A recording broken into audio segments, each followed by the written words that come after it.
बालाघाट से कांग्रेस प्रत्याशी सम्राट अशोक सिंह सरावार पर मतदान के ठीक पहले उनकी ही बहन ने संपत्ति हड़पने के गंभीर आरोप लगाए। कहा, जो परिवार का नहीं वह जनता का कैसे। वहीं पूर्व सांसद कंकर मुंजारे ने भी उठाए सवाल। कांग्रेस से लोकसभा प्रत्याशी सम्राट सिंह सरस्वार की चचेरी बहन और जीजा ने उनकी संपत्ति हड़पने के आरोप लगा दिए हैं। सिवनी बालाघाट लोकसभा सीट से कांग्रेस पार्टी के प्रत्याशी सम्राट सिंह सरस्वार की चचेरी बहन डॉली सरस्वार चौहान और उनके जीजा प्रमेन सिंह चौहान ने उनकी संपत्ति हड़पने का आरोप लगाते हुए वीडियो जारी किया है। वीडियो में वे बता रहे हैं कि जिस बंगले में आज उनके चाचा पूर्व विधायक अशोक सिंह सरस्वार और चचेरे भाई सम्राट सिंह सरस्वार रह रहे हैं, दरअसल वह उनके नाना स्वर्गीय राणा हनुमान सिंह का है। उनकी अपनी कोई संतान नहीं थी, सो उन्होंने अपनी वसीयत में यह बंगला मेरे पिता विनय सिंह सरस्वार तथा ग्राम त्रिरोणी में स्थित संपत्ति अशोक सिंह सरस्वार के नाम कर दी थी। उनके चाचा अशोक सिंह सरस्वार जब विधानसभा का चुनाव लड़ रहे थे तब उन्होंने मेरे पिता विनय सरस्वार से कुछ दिनों के लिए उक्त बंगले में रहने की अनुमति मांगी थी, जिसे मेरे पिता ने सहर्ष स्वीकार कर लिया था। किंतु उसके बाद उन्होंने बंगले पर अनाधिकृत रूप से कब्जा जमा लिया और मेरी माताजी के निधन उपरांत हमारा सारा सामान बाहर फेंकवा दिया। हमने जब इस पर आपत्ति जताई तो सम्राट सिंह ने हमारे साथ गाली गलौज और मारपीट की। हमने इसकी रिपोर्ट कोतवाली थाने में दर्ज करवाई, किंतु कोई कार्रवाई नहीं की गई। तब हमने कलेक्टर और एसपी से भी शिकायत की, किंतु चाचा अशोक सरस्वार ने अपनी विधायकी का रौब दिखाकर मामले को दबा दिया। डॉली और उनके पति प्रमेन सिंह का कहना है, जो व्यक्ति परिवार वालों का नहीं हुआ वह जनता का क्या भला करेगा। इस मामले में पूर्व सांसद तथा बसपा उम्मीदवार कंकर मुंजारे ने भी पूर्व विधायक अशोक सिंह सरस्वार और कांग्रेस से लोकसभा प्रत्याशी सम्राट सिंह सरस्वार को आड़े हाथों लेते हुए अच्छी खरी कोटी सुनाई। डॉली सिंह चौहान प्रमेन सिंह चौहान की वाइफ हूँ। मेरे पिता विनय सिंह सरस्वार हैं। प्रथम राणा हनुमान सिंह जी की थी, जो मेरे ग्रैंडफादर थे। उन्होंने मेरे पिताजी को अपनाया था, उन्हीं के सारे वो काम करते थे, मेरे फादर विनय सरस्वार जी। तो हमारे जो ग्रैंडफादर थे राणा हनुमान सिंह जी, उन्होंने मेरे पापा को ये वसीयत से ये बालाघाट सर्किट हाउस रोड का जो बंगला है वो उन्होंने उनको वसीयत से लिखा था। गवाह में अशोक सरस्वार जी के गवाह हैं। और जब 2016 से मेरी मम्मी नहीं रही तो वहाँ हमारे मम्मी का बेडरूम था, मम्मी पापा का, तो उन लोगों ने वहां से सामान हटा के हमारे नक्सी के घर में सम्राट ने फिकवा दिया था। फिर पापा हमारे विनय सरस्वार जी वो गए, उन्होंने उनसे प्यार से बात किया। फिर हम उनके नाम की नेम प्लेट थी, हमारे पिताजी के नाम की जो नेम प्लेट लगाया उन्होंने, नई नेम प्लेट, तो उसको उन्होंने रातों रात तोड़वा दिया सम्राट सरस्वार ने। और फिर हम प्रकाश चतुर्मोता जी हैं, उनके घर हम बैठे थे, तो वहाँ हम चाय वगैरह पी रहे थे, तो हमको किसी ने बताया कि कोई आपके घर में वहाँ तोड़ा ताड़ी कर रहा है। तो मैं और मेरे पिताजी गए। मेरे पापा ने बोला कि आपने नेम प्लेट क्यों तोड़वाई और सामान भी फिकवा दिए, भैया ये आपको अच्छा नहीं लगता, आप ऐसा मत करिए। तो उन्होंने मेरे पापा के साथ बहुत अभद्र व्यवहार किया, धक्का दिया। तो मैंने बोला तो उन्होंने मेरे ऊपर हाथ उठाया, अशोक सरस्वार जी ने। जैसे ही उन्होंने हाथ उठाया तो मैंने घबरा गई मैं, और मैंने अपने हस्बैंड को फोन किया। तो भाग्य से ये रास्ते में थे तो ये स्पीड में आए। फिर प्रकाश चतुर्मोता जी भी आ गए, फिर मेरे मामा वगैरह सब आ गए वहाँ पे, छोटे मामा। एफआईआर लेने को तैयार नहीं हो रहे थे थाने वाले। हम लोग फिर अड़े कि अगर आप एफआईआर नहीं लेते हो तो उसका कारण बताइए कि एफआईआर क्यों नहीं ले रहे। तो कम से कम हमको आधा पौन घंटा जो कोतवाली थाना वाला था तो वहाँ इंतजार करना पड़ा। हम लोग हटे नहीं वहां से। फिर जब शायद थानेदार साहब को भी लगा हुआ कि नहीं इस मैटर सेंसिटिव है, फिर उन्होंने एफआईआर नहीं की। तो इनके नाम पे एफआईआर भी दर्ज है। हमारी हीना दीदी ने बहुत मदद की।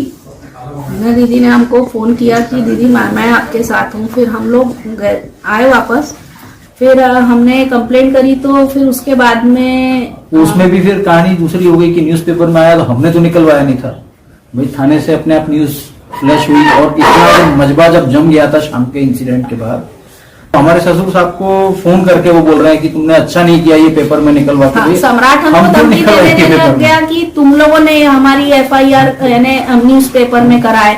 हमने बोले हम बालाघाट आते नहीं, इतने सालों से हम जानते नहीं किसी को इतना। हमारे विनय सरस्वार जी जो मेरे पिता हैं, इन्हीं का मकान था। अशोक सरस्वार जी उनके भाई ने करके उनको आने जाने रहने दिए। जॉइंट फैमिली थी, वो भी रहते थे, हम भी रहते थे। परिवार एक था, बिजनेस एक था, सब एक था। जब से मेरी मम्मी चली गई तब से इनके मन में ऐसा पता नहीं क्या आया कि आप यहाँ नहीं रहेंगे, हम रहेंगे और ये मकान आप हमें दे दीजिए। कि सामने वाला जो रूम है एक, जो हमारे ससुर साहब ने इनको बोला ठीक है भाई, राजनीति आपको करनी है तो आप अपना आगे वाला कमरा ले लीजिए और जो भी ऑफिस चलाना है आपको चलाइए।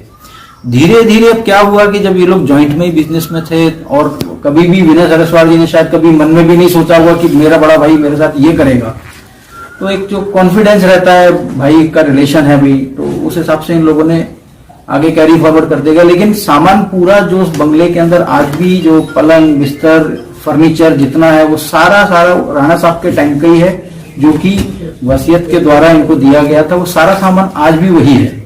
इनके सिर्फ कपड़े होंगे और बर्तन होंगे मुश्किल से, इवन वो बर्तन भी उठा करके नक्शी जैसा भिजवा का देंगे। वैसा ही घर रखा हुआ है, वहाँ का सामान कुछ वैसा का वैसा ही है, कुछ इन लोगों ने चेंज हुआ कुछ नहीं हाँ, आखिर। और उन्होंने को ये पता ही नहीं था कि वो हमारा घर है कि अशोक सरस्वार जी का है। जब उन्होंने सारे पेपर देखे तब उनको समझ में आया कि ये विनय सरस्वार जी का पेपर है।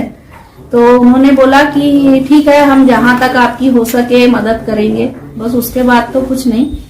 फिर उसके बाद हम लोगों ने सभी बड़े नेता लोगों से हमने बात की, क्योंकि राजनीति में है, हम लोग जॉब क्लास हैं। फिर हम लोगों ने इनकी कंप्लेंट वगैरह डाली तो उसके ऊपर भी एसडीएम साहब ने, कलेक्टर साहब ने कुछ एक्शन नहीं लिए। तो मैं इसको पूरा आपको जानकारी देता हूँ। इसमें जब एफआईआर तो हमने करी दी थी उस एपिसोड की, जो भी 6 दिसंबर को, तो जो मारपीट इनके साथ करी और सम्राट ने मेरे साथ करी है वो हमने एफआईआर दर्ज करा दी थी। हमने कलेक्टर साहब जो उस समय थे 2019 में, उनको दी एप्लीकेशन, तो एप्लीकेशन हमने एक्सेप्ट करी कलेक्टर ऑफिस ने, बट रिसीविंग नहीं दी और उस पर कोई कार्रवाई नहीं हुई। एज पर विल, जिसमें खुद अशोक सिंह सरस्वाल जी गवाह हैं, वो विल के अकॉर्डिंग 94 में और ट्रांसफर हुआ है मकान, नामांतरण हुआ है, जो नगर पालिका का टैक्स है वो उनके नाम पे है, वो पूरा जमा कर रहे हैं, उसकी सारी रसीदें हैं हमारे पास। जो आखिरी का जो अपना जो प्रॉपर्टी का जो हर साल अपन पेपर निकलवाते हैं उसमें भी पूरा नाम दर्ज है। तो यहाँ पे प्रॉपर्टी डिस्प्यूट ही नहीं है कि प्रॉपर्टी किसके नाम पे है।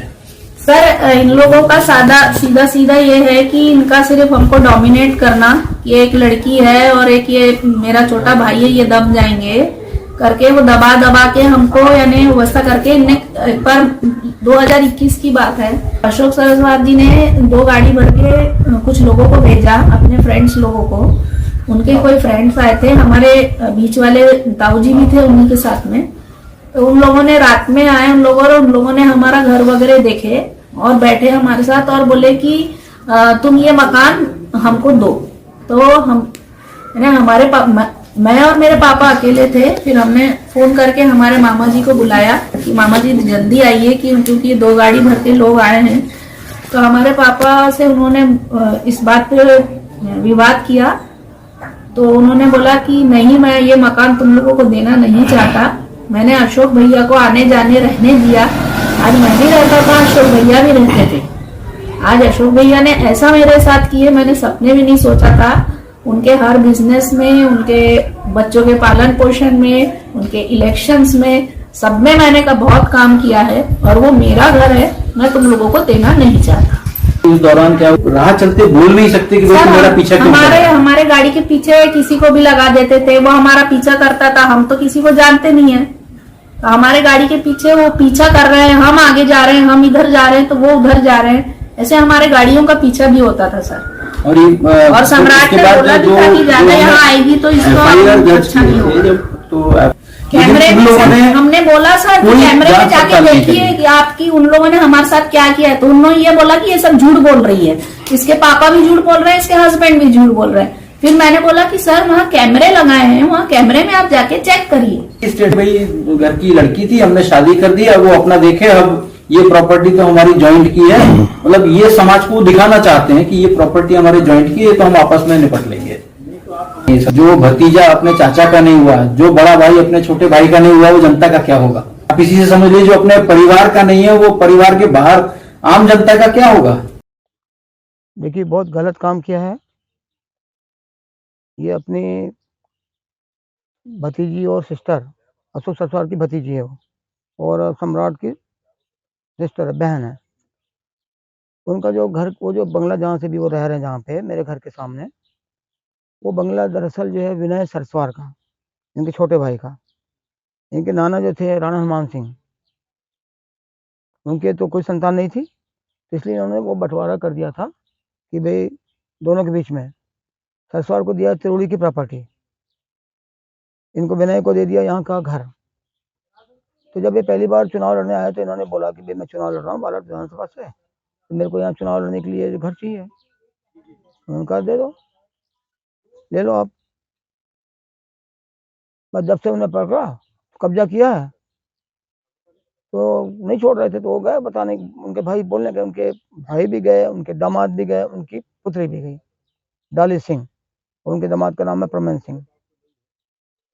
तो सम्राट सिंह ने और अशोक सरस्वार ने, दोनों ने उसको मारपीट की, गाली गलौज भी की, बहुत खराब खराब। तो उनकी उन्होंने रिपोर्ट लिखाई है बालाघाट कोतवाली में। पुलिस ने रिपोर्ट तो लिख ली है, लेकिन उसके खिलाफ में आगे कार्रवाई नहीं कर रही है, दबाव में, प्रभाव में। क्योंकि अभी भाजपा की भी सरकार भी थी, तब भी वो दबाव था। गौरीशंकर प्रसेन तो इनका आदमी था, अशोक सरस्वार का और सम्राट सिंह का, इन्हीं का आदमी है वो, उन दबा दिया मामले को।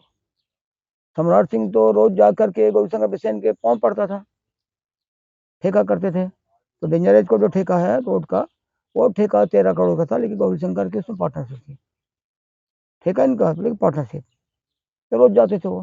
तो इसलिए गौरीशंकर ने इनकी मदद किया, थाने से केस को आगे नहीं बढ़ने दिया। बालाघाट से वीरेंद्र श्रीवास की रिपोर्ट।